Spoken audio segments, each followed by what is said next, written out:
પછી એક ગોપી એમ કીધું કે પીપળાનું શું પૂછું છું? પીપળું તો વૈરાગ્ય હોય, વૈરાગ્ય લોકોને કઈ એવી ખબર.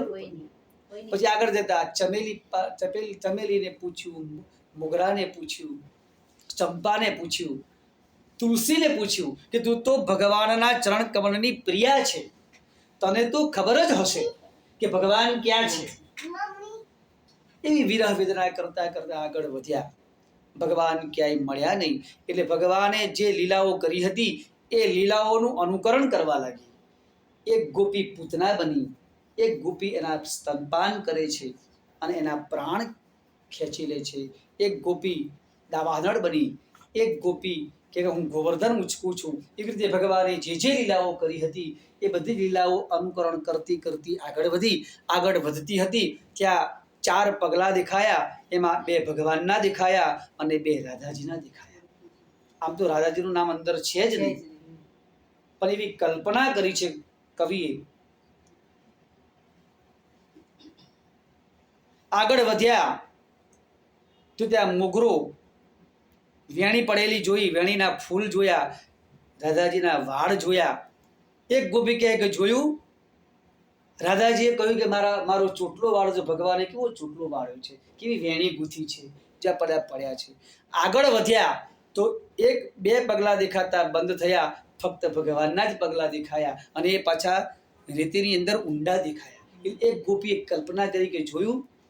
જ્યારે રાધાજીને થાક લાગ્યો એટલે રાધાજીને ભગવાને ઉચકી લીધા છે અને પોતાના કેળે કે ખભા પર રાખી અને ગયા છે. ટૂંકમાં વર્ણન કરી રહ્યું છે. આમ તો ઘણું બધું, જો બધું કરવા જવું છે પછી. અને પછી એ વખતે રાધાજીને પણ મનમાં અભિમાન આવી ગયું. એટલે ભગવાનને એમ થયું કે આનું પણ અભિમાન ઓગાળવું પડશે. એટલે ભગવાને કીધું કે જરા મને થોડો હરખો થવા દે, આ વૃક્ષની ડાળી છે એ પકડી લે. અને જ્યાં રાધાજી એક ડાળી પકડી ત્યાં જ ભગવાન અંતર થયા, લટકાવી દીધા. જો અભિમાન આવે તો ભગવાન આપણને ન મળે.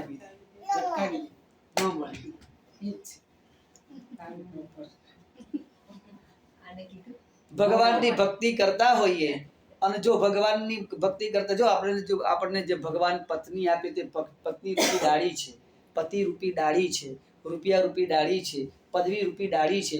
જો એની અંદર આપણે ફસાયા તો ભગવાન આપણાથી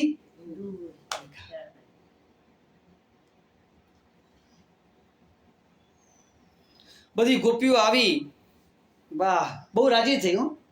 કે હા, બહુ અભિમાન હતું ને, લે ખાતી જા, તને પણ છોડી ને. કે હા, મને પણ છોડી, હવે મારી પર દયા કરો, મને ઉતારો તો ખરી. બધી ઉતારી છે. અને બધી જ ગોપીઓ પાછી ક્વાસી ક્વાસી મહાભુજ, તમે ક્યાં છો, ક્યાં છો? અમે તમારી દાસીઓ છીએ, અમે તમારી કિંકરીઓ છીએ, તમે અમને દર્શન નહીં આપો. અને પછી જે વિરહ વેદના થઈ એ આ ગોપી ગીતની અંદર ગોપીઓ ગાય છે. જયતિ તેધિકમ જન્મના વ્રજ. હે ભગવાન, જ્યારથી તમે વ્રજની અંદર જન્મ ધારણ કર્યો છે ત્યારથી વ્રજનો જય જયકાર થઈ ગયો છે. અને શ્રેયત ઇન્દિરા, જ્યારથી તમે જન્મ ધારણ કર્યો ત્યારથી એ વ્રજભૂમિની અંદર લક્ષ્મી ક્યારે ફૂટતી નથી. એટલી બધી લક્ષ્મી, દયિત દૃશ્ય. અમે તમારા છીએ, અમે તમારી દાસી છીએ, તમને અમારી પર દયા આવતી નથી. ત્વામ પશ્યતા. આગળના શ્લોકની અંદર કહે છે કે ભગવાન, જો તમને અમને મારી જ નાખવા હતા તો શરદ ઋષિની અંદર અમને કેમ બચાવ્યા? કાલિયા નાગથી અમને કેમ બચાવ્યા? દાવાનળ અગ્નિમાંથી અમને કેમ બચાવ્યા? એ વખતે જ મારી નાખવા હતા ને. એ વધ અત્યારે તમે અમને વધ કરી રહ્યા છો, એ પહેલથી જ મારી નાખ્યા હોત તો કેવું સારું. આ વિરહ વેદના વેઠવી તો ન પડત? શું તમે આ વધ અમારો નથી કરી રહ્યા? અને આગળ વર્ણન કરતા કહે છે કે તમે તો કેવલ નંદ બાબાના પુત્ર નથી, તમે યશોદાના પુત્ર નથી, તમે વસુદેવના પુત્ર નથી, તમે દેવકીજીના પુત્ર નથી, તમે તો આખા જગતના પિતા છો. વિઘ્ન સારથી તો, વિઘ્ન સારથી તો એટલે કે જ્યારે આ પૃથ્વી રસાતળની અંદર ચાલી ગઈ હતી અને એ વખતે તમે વરાહનું સ્વરૂપ ધારણ કર્યું હતું અને હિરણ્યાક્ષ પાસેથી એ પૃથ્વીને લાવ્યા હતા. જો એ તમે તમારી નાસિકા દ્વારા પૃથ્વીને તમે શોધી કાઢી હતી તો અમારા હૃદયની અંદર રહેલા અમારા ભાવને તમે શું શોધી શકતા નથી?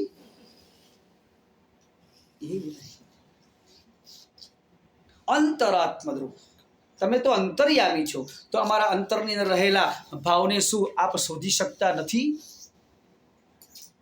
અદ્ભુત વર્ણન કર્યું છે. અને જો પછી ગોપ્ય, જો જે વ્યક્તિ ખરો પ્રેમ કરતો હોય ને એ કોઈ દિવસ આત્મહત્યા ન કરે, અને જે આત્મહત્યા કરતો હોય એ કોઈ દિવસ સાચો પ્રેમ ન કરે. કરે મરી ન જાય, કુવાવાળા કે પંખે લટકી ન જાય, ઝેર ન પી લે. ગોપીઓ એમ કહે છે કે તમે અમને નહીં મળે તો કઈ નહીં, અમે એવું સાંભળ્યું છે કે અમૃત વિવાહથી અમરત્વ પ્રાપ્ત થાય છે, તો તમારું અમૃત, તમારી કથા કેવી છે? અમૃત જેવી છે. તો અમે એ જે જગતની અંદર જે તમારા ગુણગાન ગાવાવાળા સંતો છે એમના મુખેથી અમે તમારી કથા સાંભળી અને અમે અમરત્વ પ્રાપ્ત કરીશું. અમે મરી નહીં જઈએ, અમે આત્મહત્યા નહીં કરીએ, કારણ કે તમારી કથા કેવી છે? સાંભળવાથી મંગલ બને છે. આતતાજી એટલે કે જે પણ વસ્તુ અપ્રાપ્ય હોય એ પણ વસ્તુ અમને પ્રાપ્ત થાય એવી તમારી કથા છે. અમે એ કથા સાંભળી અને જીવીશું, પણ અમે મરી નહીં જઈએ, અમે આત્મહત્યા નહીં કરીએ, કારણ કે અમે સાચો પ્રેમ કરીએ છીએ. સાચો પ્રેમ કરવા વાળા ક્યારે મરે નહીં. આગળ બે વાત કરી હતી કે 52 પ્રેમના 52 પ્રકાર અંદર વર્ણવ્યા છે. 52 જે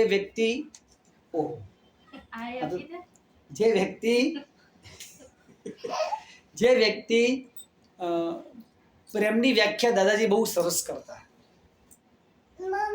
સામે વાળો જે પ્રેમ કરતો હોય એ આપવાની ભાવના હોય, ક્યારે લેવાની ભાવના ન હોય, એ સાચો પ્રેમ. આપવાની ભાવના હોય, લઈ લેવાની ભાવના હોય નહીં. બોલો શ્રી ગોવર્ધન નાથ કી ના. રાખ બગટા